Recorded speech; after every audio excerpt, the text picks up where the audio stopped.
उत्तराखंड में प्रचार को गति देने के लिए मोदी शाह और योगी समेत 16 दिग्गजों की डिमांड। भाजपा ने मांगी 16 स्टार प्रचारकों के आधार पर होगी रैली और रोड शो।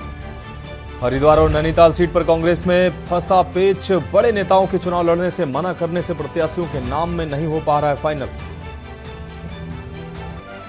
संयुक्त मुख्य निर्वाचन अधिकारी ने की प्रेस वार्ता। चुनाव के मद्देनजर दिए गए दिशा निर्देश, बूथों पर मतदान की बनाई विशेष रणनीति।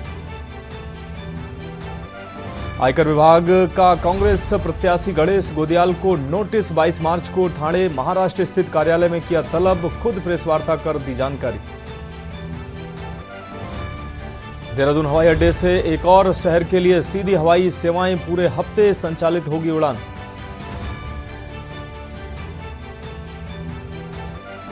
और पिथौरागढ़ समेत उत्तराखंड के 6 जिलों में बारिश और बर्फबारी का अलर्ट। मैदान में ठंडा रहेगा मौसम। होली के पहले मौसम में फिर होगा बदलाव। आप देख रहे हैं के न्यूज, खबरों का सारथी। नमस्कार, उत्तराखंड की खबरों के साथ मैं हूं मनोज मानस और अहम खबर के साथ बुलेटिन की शुरुआत करते हैं। लोकसभा चुनाव को निष्पक्ष और सकुशल संपन्न कराए जाने को लेकर नैनीताल जनपद की सीमा क्षेत्र लालकुआं सुभाष नगर चौक पोस्ट पर सघन चेकिंग अभियान चलाया गया, जिसमें यूपी की ओर से आने वाली रोडवेज बसों और 4 पहिया वाहनों को रोककर जांच पड़ताल की जा रही है। चुनाव के साथ ही आगामी त्योहारों पर नकली मावा पनीर की तस्करी रोकने को लेकर सघन जांच पड़ताल की जा रही है। वहीं वाहनों की जांच में आने और जाने वाले वाहनों की डिटेल रजिस्टर में अंकित की जा रही है। इस दौरान टीम द्वारा लोकसभा चुनाव को प्रभावित करने वाली सामग्री, बड़ी संख्या में नकदी आदि प्रतिबंधित वस्तुओं की गहनता से जांच पड़ताल की जा रही है। हमारी सुभाष नगर चेक पोस्ट से हूँ और यहाँ पर लोकसभा के चुनाव जो नज़दीक आ रहे हैं उसमें यातायात के जो ये वाहनों का चेकिंग की जा रही है। इसके जो लोकसभा में प्रतिबंधित जो सामान है या तो उनकी चेकिंग जो अधिकता ना हो और उसमें कोई व्यापारिक तरीके से कोई सामान ना ले जाए, इसका अभियान हमारा चल रहा है, जिसको उसकी चेकिंग करें। अभी तक हमने 50 से लेकर 70 गाड़ियों को हमने अब तक चेकिंग कर चुके हैं। इस तरह की है जो 4 पहिया वाहन भी हैं, सभी यहाँ 2 पहिया वाहन को भी हमने इसी दायरे में रखा हुआ है कि वो अनावश्यक रूप से कोई सामान ना ले जा सके। अब रुक करते हैं अगली खबर का। रामनगर विधानसभा क्षेत्र के कांग्रेस प्रत्याशी गणेश गोदियाल के चुनावी कार्यालय का शुभारंभ पूजा अर्चना के बाद हुआ। कांग्रेस के वरिष्ठ नेता एवं पूर्व विधायक रणजीत सिंह रावत ने भारी संख्या में मौजूद कार्यकर्ताओं की उपस्थिति में शुभारंभ किया। उन्होंने कहा कि पार्टी हाईकमान द्वारा पौड़ी संसदीय क्षेत्र से गणेश गोदियाल को प्रत्याशी बनाया गया है। उन्होंने कहा कि चुनाव को लेकर कांग्रेस और उसका एक एक कार्यकर्ता पूरी तरह तैयार है। साथ ही उन्होंने कहा कि भाजपा में घबराहट हो रही है।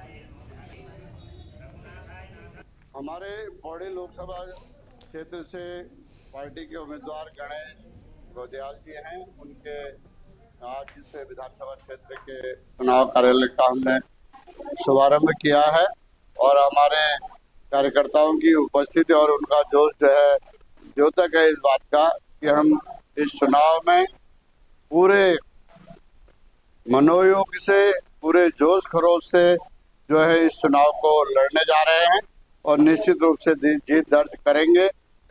भारतीय जनता पार्टी बुरी तरह से घबराई हुई है, इसलिए वो हमारे एक एक कार्यकर्ता को संपर्क कर रही है, नेताओं को, कार्यकर्ताओं को कि तुम भाजपा ज्वाइन कर लो। अगर भाजपा में घबराहट नहीं है तो वो इतने सारे लोगों को क्यों अप्रोच कर रही है। मैं पूछना चाहता हूँ भाजपा से, क्या उनके यहाँ वैचारिक दिवालापन हो गया है या उनके पास कार्यकर्ता शून्य हो गए हैं, सिर्फ गोबर गणेश अंधभक्त रह गए हैं जिनके अंदर सोचने समझने की कोई क्षमता नहीं है। अब बात करते हैं अगली खबर की। रुड़की के आवास विकास कॉलोनी में उत्तराखंड के पूर्व मुख्यमंत्री एवं हरिद्वार लोकसभा प्रत्याशी त्रिवेंद्र सिंह रावत ने पूजा अर्चना के बाद गृह प्रवेश किया है। गृह प्रवेश के मौके पर देखा जाए तो उन्होंने लोकसभा चुनाव की बिगुल भी फूंकी है। रुड़की से अपने चुनाव का आगाज कर दिया है। गृह प्रवेश के अवसर पर बोलते हुए उन्होंने कहा कि इस बार हरिद्वार लोकसभा में जनता का अपार समर्थन व प्यार उन्हें मिल रहा है। 5 लाख वोट से ज्यादा वोट से वो जीतकर हरिद्वार लोकसभा से ऐतिहासिक जीत दर्ज करेंगे।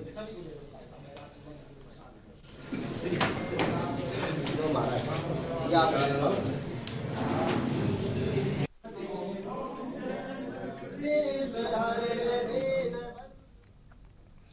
बढ़ेंगे अगली खबर की ओर। होली का रंग पड़ने के साथ अल्मोड़ा के जागेश्वर धाम में होली की धूम शुरू हो गई है। जागेश्वर धाम में चीर बांधने के बाद विधिवत ढंग से होली का शुभारंभ हो गया है। मंदिर के पुजारियों और स्थानीय लोगों ने चीर के साथ गाजे बाजी के साथ जागेश्वर मंदिर में परिक्रमा भी की। इसके बाद ढोल नगाड़ों के साथ होरियारे होली के रंग में डूब गए। चीर को लेकर होरियारों द्वारा जागेश्वर धाम के आसपास के गांव और घरों में पहुंचकर होली गायन की जा रही है। होलिका दहन तक होरियारे जागेश्वर क्षेत्र के गांव-गांव में घूमकर होलिकोत्सव मनाएंगे।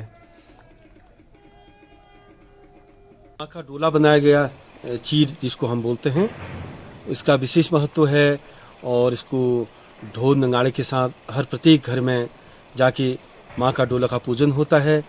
और ये दहन तक पूरा, यानी कि दहन मुझे लग रहा है 25 तारीख को है, उस दिन तक लगातार प्रत्येक गांव में जाके ढोल नगाड़े के साथ ये चीर मां का डोला का जो है पूजन किया जाएगा। और इसमें ये होली का विशेष महत्व है कि मिलन, तो सब गांव में अभी क्या होता है कि सभी लोग छुट्टी में आए रहते हैं, सभी तो सब एकत्रित होके बच्चे बूढ़े तो सभी जवान लोग सभी लोग आपस में मिलके उत्साहित होके बहुत ढोल नगाड़े के साथ वो उत्साहित इसको मनाते हैं। अब रुक करेंगे अगली खबर का। रुड़की के शेरपुर में आयोजित भाजपा जिला बैठक कार्यक्रम में हरिद्वार लोकसभा प्रत्याशी व पूर्व मुख्यमंत्री त्रिवेंद्र सिंह रावत का मंच पर मुस्लिम समाज के सैकड़ों लोगों ने फूल मालाओं के साथ जोरदार स्वागत किया। इस दौरान मुस्लिम समाज के लोगों का अपार प्यार और समर्थन देखकर पूर्व मुख्यमंत्री त्रिवेंद्र सिंह रावत भी खुश नजर आए। वहीं मुस्लिम समाज के लोगों ने त्रिवेंद्र सिंह रावत को लोकसभा हरिद्वार से भारी मतों से जीत दिलाने का दावा किया। इस दौरान मुस्लिम समाज के लोगों ने कहा कि प्रधानमंत्री मोदी के द्वारा चलाई जा रही तमाम योजनाओं का लाभ मुस्लिम समाज को मिल रहा है। मुस्लिम समाज के लोग भी हरिद्वार लोकसभा से भाजपा प्रत्याशी त्रिवेंद्र सिंह को बड़ी संख्या में वोट देकर सांसद बनाने का काम करेंगे।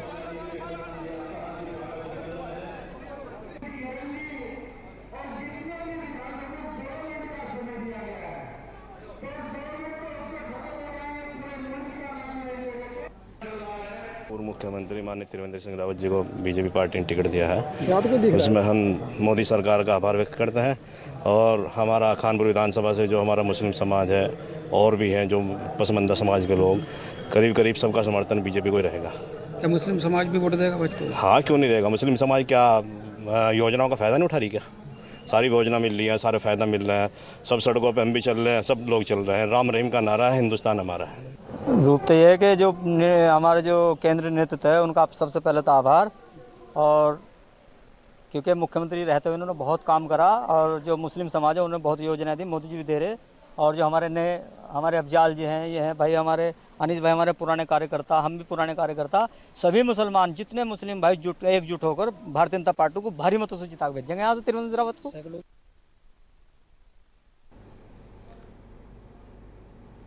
अब रुक करते हैं अगली खबर का। आईएसआईएस के भारत प्रमुख को बांग्लादेश से सीमा पार करने के बाद असम से गिरफ्तार कर लिया गया। जानकारी के मुताबिक देहरादून का रहने वाला आरोपी हारिस फारूकी उर्फ हारिस अजमल फारूकी भारत में आईएसआईएस का प्रमुख है। वहीं इस संबंध में एसएसपी देहरादून अजय सिंह ने बताया कि हारिस फारूकी पिछले 10 से 12 सालों से देहरादून नहीं आया है। गलत गतिविधियों के चलते हारिस फारूकी का परिवार के किसी भी सदस्य से संपर्क नहीं था। उन्होंने बताया कि दून पुलिस को इंटेलिजेंस से मिले इनपुट के बाद पुलिस ने इस मामले में जांच की थी, जिसमें यह सामने आया था कि हारिस फारूकी अपने किसी भी परिजन के संपर्क में नहीं है और न ही वह पिछले 12 सालों से देहरादून में आया है।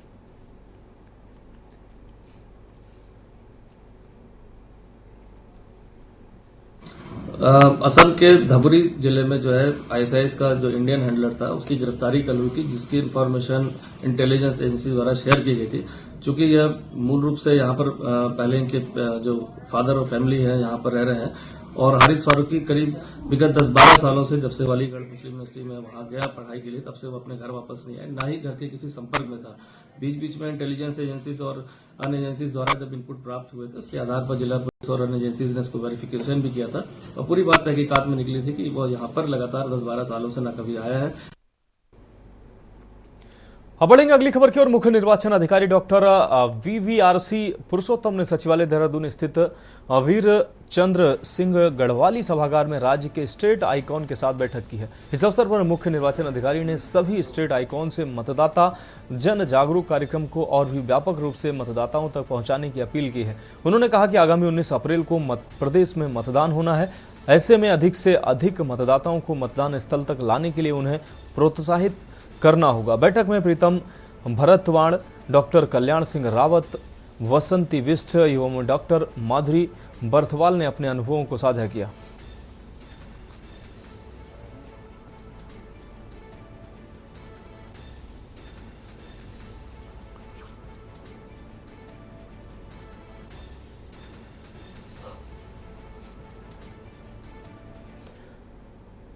अब बढ़ते हैं अगली खबर की ओर। संयुक्त मुख्य निर्वाचन अधिकारी नमामि बंसल ने प्रेस कॉन्फ्रेंस में बताया कि चुनाव के मद्देनजर शांति भंग की आशंका में अब तक 5800 लोगों का चालान किया जा चुका है। साथ ही उन्होंने बताया कि सामान्य तौर पर 50% से कम मतदान वाले बूथों पर मतदान की विशेष रणनीति बनाई गई है। साथ ही मतदाता जागरूकता के लिए प्रतिदिन कार्यक्रम आयोजित किए जा रहे हैं।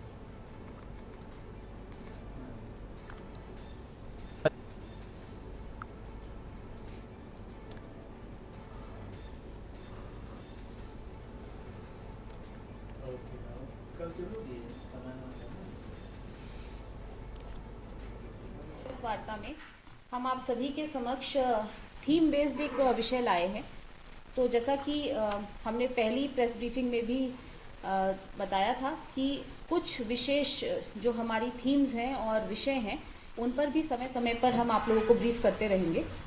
तो उसी के क्रम में आज हम आप लोगों को विशेष रूप से अवगत कराने आए हैं कि कितनी हमने गतिविधियां अभी तक आयोजित की हैं मतदाता जागरूकता के संबंध में, और जो हमारे 83,21,207 मतदाता हैं राज्य में, जिसमें से कि लगभग 43 लाख पुरुष मतदाता हैं और 40 लाख महिला मतदाता हैं। साथ ही विभिन्न अलग अलग श्रेणी के भी मतदाताओं की संख्या हम आपको बता देंगे। इन सभी को विशेष गतिविधियों के माध्यम से प्रत्येक वोटर तक हमारी टीम्स पहुंच सकें और उनको मतदान के लिए प्रोत्साहित कर सकें, प्रेरित कर सकें। यही प्रयास।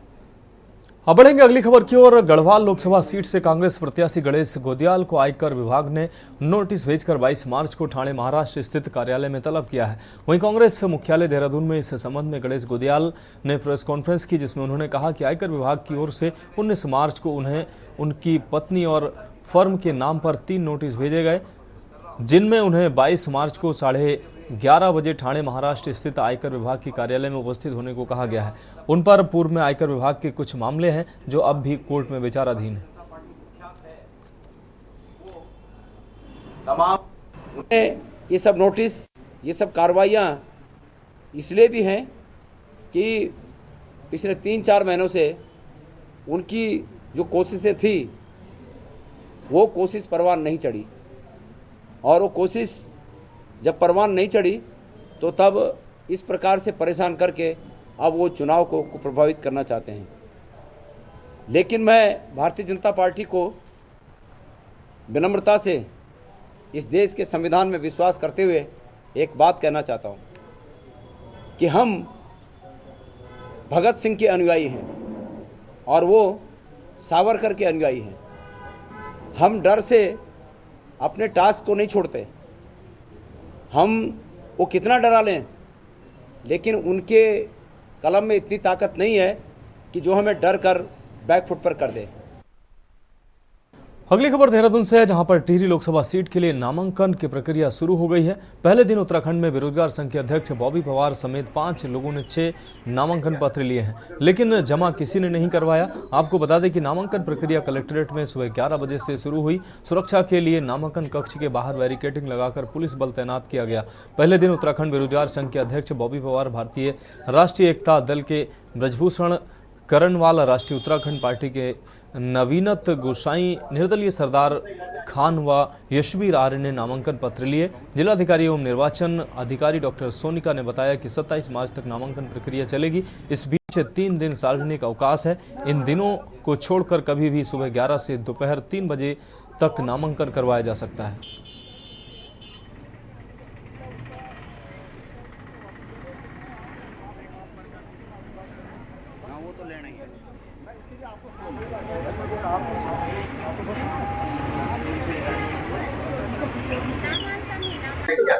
अगर कुछ गड़बड़ करेगा तो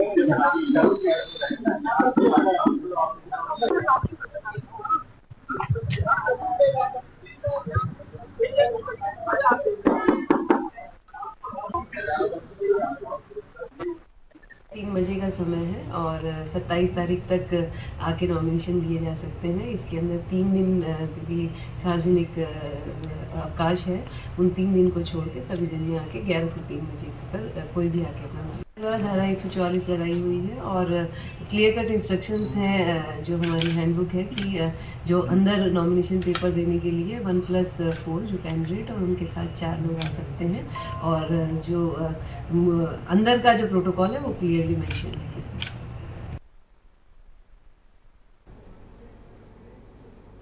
अब रुक करते हैं अगली खबर का। भाजपा ने 5 लोकसभा सीटों पर अपने प्रत्याशी घोषित करने के बाद अब स्टार प्रचारकों की डिमांड की है, जिसमें प्रधानमंत्री नरेंद्र मोदी, गृहमंत्री अमित शाह, योगी आदित्यनाथ समेत 16 स्टार प्रचारक शामिल हैं।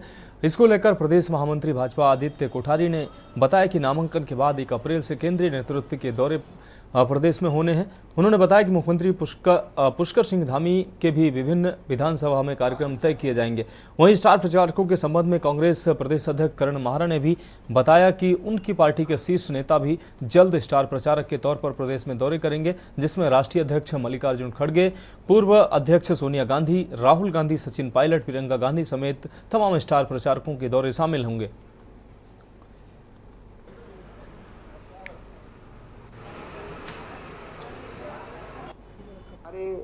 केंद्रीय नेताओं के दौरे नामांकन की प्रक्रिया पूर्ण होने के बाद यानी 1 अप्रैल के बाद उनके दौरे तय होंगे। उनके कार्यक्रम का शेड्यूल हम उत्तराखंड में बनाएंगे और हमारे राज्य स्तरीय नेता भी जो है हमारे प्रदेश के यशस्वी मुख्यमंत्री आदरणीय पुष्कर सिंह धामी जी नामांकनों में रहेंगे, सभी नामांकनों में। उसके अलावा वो 27 तारीख को नामांकन के बाद विधानसभा क्षेत्रों में अलग अलग उनके भी हम कार्यक्रम बना रहे हैं।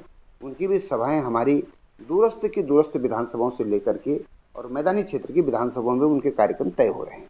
उसके अलावा हमारे सभी कैबिनेट मंत्री उत्तराखंड और राज्य स्तर के जितने हमारे प्रदेश के पदाधिकारी हैं, पूर्व सांसद हैं, पूर्व विधायक भी हैं, पूर्व प्रदेश अध्यक्ष हैं, उनके भी दौरे हम लोग अलग अलग विधानसभाओं में तय करने जा रहे हैं।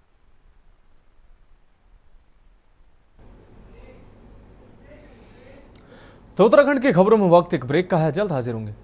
ब्रेक के बाद उत्तराखंड की खबरों में एक बार फिर से आपका स्वागत है। अब रुक करते हैं अगली अहम खबर का। हरिद्वार लोकसभा में भाजपा चुनाव प्रचार में दूसरे दलों को पछाड़ती नजर आ रही है। हरिद्वार लोकसभा सीट से भाजपा प्रत्याशी त्रिवेंद्र सिंह रावत ने लक्सर पहुंचकर कई स्थानों पर पार्टी कार्यकर्ताओं की मीटिंग ली और उन्हें चुनाव से संबंधित पार्टी की गाइडलाइन की जानकारी भी दी। साथ ही उन्होंने जिला स्तर से लेकर बूथ स्तर तक के कार्यकर्ताओं को चुनाव प्रचार की जिम्मेदारी सौंपने के साथ ही नीतियों और पीएम व सीएम के द्वारा कराए गए विकास कार्यों से अवगत कराने को भी कहा। साथ ही उन्होंने दावा किया कि इस बार हरिद्वार लोकसभा सीट पर कार्यकर्ताओं और जनता में बेहद उत्साह देखने को मिल रहा है। उनकी जीत प्रचंड बहुमत के साथ होनी चाहिए। इस मौके पर लोकसभा प्रभारी कुलदीप कुमार, लोकसभा संयोजक राकेश राजपूत, जिला उपाध्यक्ष जितेंद्र चौधरी व पूर्व विधायक संजय गुप्ता व पूर्व कैबिनेट मंत्री स्वामी यतीश्वरानंद सहित कई नेता शामिल रहे।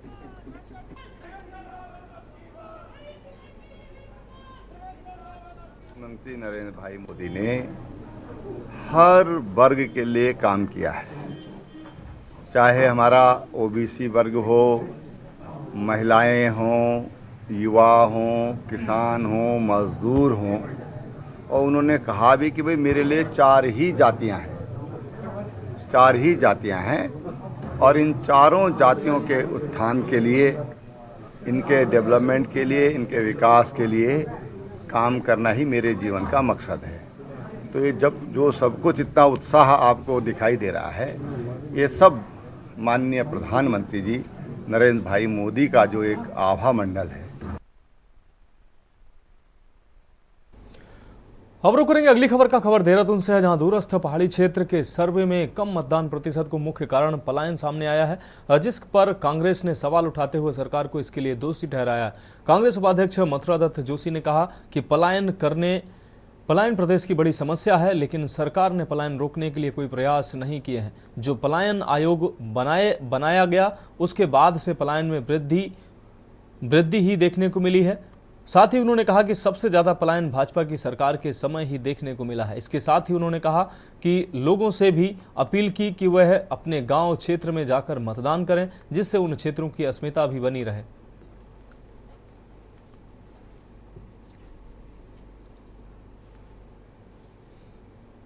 सोनिया जी हैं, खड़गे साहब हैं, प्रियंका जी हैं, राहुल गांधी जी हैं, सचिन पायलट जी हैं, देवेंद्र भाई हैं, हमारी कुमारी शैलजा जी हैं, और भी लोगों पे भी हमारी चर्चा हो रही कि कौन लोग प्रभाव डाल सकते हैं। वो सब पे चर्चा विमर्श हो रहा है और जल्दी लिस्ट आपको सूचित दे।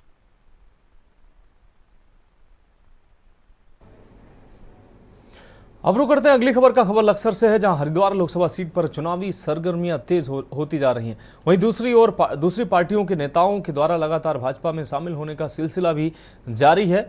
आज भाजपा के प्रत्याशी त्रिवेंद्र सिंह रावत की मौजूदगी में लक्सर के एमके गेस्ट हाउस में आयोजित स्वागत कार्यक्रम के दौरान किसान नेता मुनेश खेड़ी अपने 300 समर्थकों के साथ भाजपा में शामिल हो गए। इस मौके पर लोकसभा प्रत्याशी त्रिवेंद्र सिंह रावत ने कहा कि भाजपा की विकास उन्मुक्त नीतियों से सबका साथ, सबका विकास, सबका प्रयास की सोच को ध्यान में रखकर दूसरे दलों के नेता भाजपा में शामिल हो रहे हैं। उन्होंने कहा कि देश के प्रधानमंत्री मोदी ने आज भारत को दुनिया के शिखर पर पहुंचाया है। उनके नेतृत्व में अंतिम पायदान पर बैठे हर व्यक्ति तक विकास की योजनाएं पहुंच रही हैं। देखिए, भाजपा परिवार एक बहुत शालीनता का परिवार है, सनातन की उन्नति का परिवार है। तो मैं काफ़ी दिन से जो है प्रयास कर रहा था, लेकिन मुझे कोई आदमी ऐसा नहीं मिला जो इतने अच्छे परिवार में लेकर के जाए। अब मेरे एक मित्र ने जो है माननीय हमारे त्रिवेंद्र रावत जी को बताया मेरे बारे में, और उन्होंने फिर मुझे कल ही स्पेशल फ़ोन करके लक्सर विधानसभा के इस कार्यकर्ता बैठक में मुनेश चौधरी जी के नेतृत्व में सैकड़ों किसानों ने यहाँ पर आज भारतीय जनता पार्टी में विश्वास करते हुए नरेंद्र भाई मोदी को पुनः प्रधानमंत्री बनाने के लिए भारतीय जनता पार्टी का दामन थामा है, भारतीय जनता पार्टी में सम्मिलित हुए हैं। मैं उन तमाम किसान भाइयों का बहुत बहुत स्वागत करता हूं।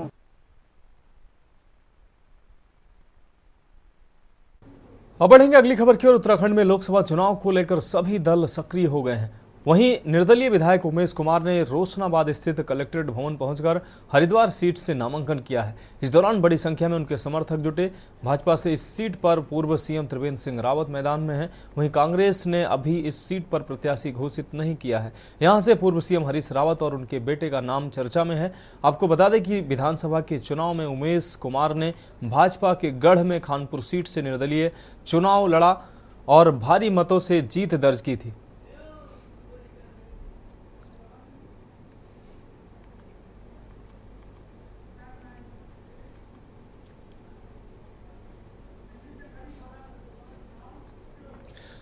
इस बीच दिल्ली से बड़ी खबर सामने आ रही है। आपको बता दें, बड़ी खबर दिल्ली से, केजरीवाल से ईडी पूछताछ कर रही है।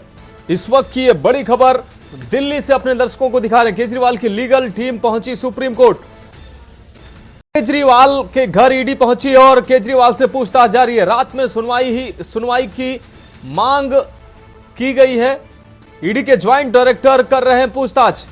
दिल्ली से इस वक्त की बड़ी खबर अपने दर्शकों को दिखा रहे हैं। आपको बता दें, केजरीवाल से ईडी पूछताछ कर रही है। लगातार नोटिस पे नोटिस देने के बाद केजरीवाल जब ईडी के दफ्तर नहीं पहुंचे तो अब ईडी उनके घर पहुंची है। आपको बता दें, ईडी के समन के खिलाफ आज सुप्रीम हाई कोर्ट गए थे केजरीवाल, लेकिन हाई कोर्ट से उनको कोई राहत नहीं मिली है। उनकी गिरफ्तारी पर कोई राहत नहीं मिली है, जिसके बाद अब ईडी के ज्वाइंट डायरेक्टर उनके घर पहुंचे हैं और उनसे पूछताछ चल रही है। तो केजरीवाल से ईडी पूछताछ कर रही है। इस वक्त की बड़ी खबर दिल्ली से आपको दिखा रहे हैं। केजरीवाल की लीगल टीम सुप्रीम कोर्ट पहुंची है। इस बीच रात में सुनवाई की मांग कर रही है केजरीवाल की लीगल टीम। ईडी के ज्वाइंट डायरेक्टर केजरीवाल से पूछताछ कर रहे हैं। वहीं केजरीवाल की लीगल टीम सुप्रीम कोर्ट के दरवाजा खटखटाने पहुंची है और रात में सुनवाई की मांग की गई है। केजरीवाल की लीगल टीम पहुंची सुप्रीम कोर्ट। और रात में सुनवाई की मांग की गई। इस वक्त की ये बड़ी खबर आपको दिल्ली से दिखा रहे हैं। रात में सुनवाई की मांग कर रही है केजरीवाल की लीगल टीम। आपको बता दें, ईडी के ज्वाइंट डायरेक्टर मुख्यमंत्री अरविंद केजरीवाल से पूछताछ कर रहे हैं। इस बीच केजरीवाल से ईडी पूछताछ कर रही है, वहीं केजरीवाल की लीगल टीम सुप्रीम कोर्ट पहुंची है। केजरीवाल की लीगल टीम सुप्रीम कोर्ट का दरवाजा खटखटाने पहुंची है और रात में ही इस मामले की सुनवाई करने की मांग की है। तो दिल्ली से इस वक्त की यह बड़ी खबर, ईडी के ज्वाइंट डायरेक्टर अरविंद केजरीवाल से पूछताछ कर रहे हैं। आपको बता दें कि लगातार ईडी के समन के बावजूद जब केजरीवाल ईडी दफ्तर नहीं पहुंचे हैं पूछताछ के लिए, लगातार समन पे समन ईडी जारी कर रही थी। इस बीच आज हाईकोर्ट का दरवाजा अरविंद केजरीवाल ने खटखटाया था और ईडी के समन के खिलाफ हाईकोर्ट पहुंचे थे, जहां हाईकोर्ट से भी उनको राहत नहीं मिली है, जिसके बाद अब ईडी मुख्यमंत्री के घर पहुंची है। मुख्यमंत्री अरविंद केजरीवाल के घर ईडी पहुंची है और उनसे पूछताछ चल रही है। तो उत्तराखंड की खबरों में अभी मेरे साथ इतना ही, और आगे आप देखिए के न्यूज इंडिया का विशेष कार्यक्रम मंथन।